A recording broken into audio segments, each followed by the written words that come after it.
ഐക്യരാഷ്ട്രസഭയുടെ കാലാവസ്ഥ ഉച്ചകോടി ഈ വർഷം നടക്കുന്നത് ബ്രസീലിലാണെന്ന വാർത്ത അറിഞ്ഞാണല്ലോ. COP30 എന്ന ഈ ഉച്ചകോടിയിൽ ലോക നേതാക്കളടക്കം 50,000 പേരെയാണ് ബ്രസീൽ പ്രതീക്ഷിക്കുന്നത്.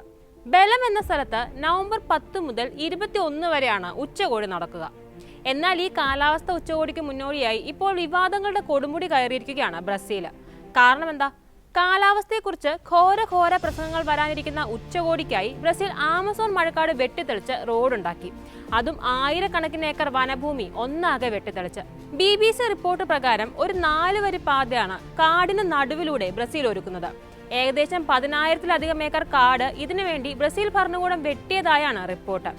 ബെലം നഗരത്തിൽ ഉച്ചകോടി നടക്കുമ്പോൾ ട്രാഫിക് സുഗമമാക്കാനാണത്രേ കാട്ടിലൂടെയുള്ള ഈ ഹൈവേ. പാര എന്ന സ്റ്റേറ്റിന്റെ തലസ്ഥാനമായ ബെലം ഏകദേശം 20 ലക്ഷം ആളുകൾ തിങ്ങിപ്പാർക്കുന്ന ഒരു വലിയ നഗരമാണ്. ഇവിടേക്കുള്ള പുതിയ റോഡിന് അവനിഡാഡ ലിബർഡാഡെ എന്നാണ് പേര്. അതായത് സ്വാതന്ത്ര്യത്തിലേക്കുള്ള വഴി എന്നർത്ഥം. നിലവിലുള്ള 2 വഴികളോടൊപ്പം കൂടിച്ചേരുന്നത് കൂടാതെ നഗരത്തിലേക്ക് കടക്കാനും പുറത്തിറങ്ങാനുമുള്ള പുതിയൊരു വഴി കൂടിയാകും ഈ ഹൈവേ. ഏകദേശം 13 കിലോമീറ്റർ നീളമുണ്ട് ഹൈവേക്ക്. നവംബർ 2024 റിപ്പോർട്ട് പ്രകാരം ഹൈവേയുടെ 20% നിർമ്മാണ പ്രവർത്തനം പൂർത്തിയായിട്ടുണ്ട്. ഇത്രയും അധികം വനഭൂമി നശിപ്പിച്ച് റോഡുണ്ടാക്കിയതിന് ബ്രസീൽ സർക്കാരിനെ കുറച്ചൊന്നുമല്ല ആളുകൾ വിമർശിക്കുന്നത്. ഉച്ചകോടിയിൽ ആതിഥേയരായ ബ്രസീൽ തന്നെയാണ് ഏറ്റവും വലിയ വിരോധാഭാസം കാട്ടുന്നതെന്നാണ് പരക്കെ ഉയരുന്ന വിമർശനം. ആമസോൺ കാടിന്റെ സംരക്ഷണത്തെക്കുറിച്ച് സംസാരിക്കാൻ ആ കാട് വെട്ടിത്തെളിച്ചുണ്ടാക്കിയ റോഡിലൂടെ സഞ്ചരിക്കേണ്ടി വരുന്നതിന്റെ ഗതികേടിനെയും പലരും ചൂണ്ടിക്കാട്ടുന്നുമുണ്ട്. ഈ ഒരൊറ്റ പരിസ്ഥിതി ഉച്ചകോടി കൊണ്ട് പരിസ്ഥിതിക്ക് വന്ന നഷ്ടം ഓർക്കാത്തത് എന്താണെന്നും വിമർശകർ ചോദിക്കുന്നു. എന്തായാലും വിമർശനങ്ങൾ കനക്കുമ്പോഴും അതൊന്നും ബ്രസീൽ ഭരണകൂടം വകവെക്കുന്ന മട്ടില്ല. Brazil president Lula da Silva പറയുന്നത് ഈ ഉച്ചകോടി ആമസോണിനെ കുറിച്ചല്ല, ആമസോണിൽ വെച്ചുള്ളതാണെന്നാണ്. ആമസോണിനെ സംരക്ഷിക്കാൻ ബ്രസീൽ എന്തൊക്കെ ചെയ്തുവെന്ന് ലോകത്തിന് ഉച്ചകോടിയിലൂടെ കാട്ടിക്കൊടുക്കുമെന്നും ലുലാ ഡ സിൽവ പറയുന്നു. ഹൈവേ വളരെ നിർണായകമായ ഒരു പദ്ധതിയാണെന്നാണ് ബ്രസീൽ സ്റ്റേറ്റ് സെക്രട്ടറി ആഡ്ലർ സിൽവേറിയ ചൂണ്ടിക്കാട്ടുന്നത്. സുസ്ഥിരമായ ഹൈവേ എന്ന് റോഡിനെ അദ്ദേഹം വിശേഷിപ്പിക്കുകയും ചെയ്തു.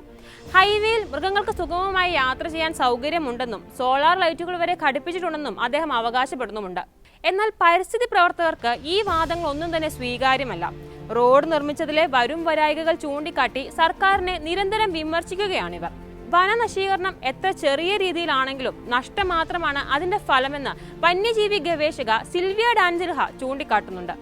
മൃഗങ്ങളുടെ സ്വാഭാവികമായ ആവാസ വ്യവസ്ഥ നശിപ്പിച്ചാൽ വലിയ വിപത്തിനത് കാരണമാകുമെന്നും വന്യജീവികൾ നാട്ടിലിറങ്ങിയാലുള്ള അപകടം എങ്ങനെ പരിഹരിക്കുമെന്നും അവർ ആശങ്കപ്പെടുന്നു. ലുലയുടെ അവകാശവാദങ്ങളെ അർഹിക്കുന്ന അവജ്ഞയോടെ തള്ളിക്കളയുന്നുമുണ്ട് സിൽവിയ. ലുല പറയുന്നതൊക്കെ ബിസിനസ്സുകാരും സർക്കാരും തമ്മിലുള്ള സംഭാഷണമായി ചുരുങ്ങുമെന്നാണ് സിൽവിയയുടെ പരിഹാസം. ബ്രസീലിന്റെ അക്ഷരാർത്ഥത്തിൽ ലോകത്തിന്റെ തന്നെ ജീവനാഡിയാണ് ആമസോൺ മഴക്കാട്. ഇന്ത്യയുടെ ഇരട്ടിയിലധികം വലുപ്പമുള്ള ലോകത്തെ ഏറ്റവും വലിയ മഴക്കാട് കൂടിയാണിത്.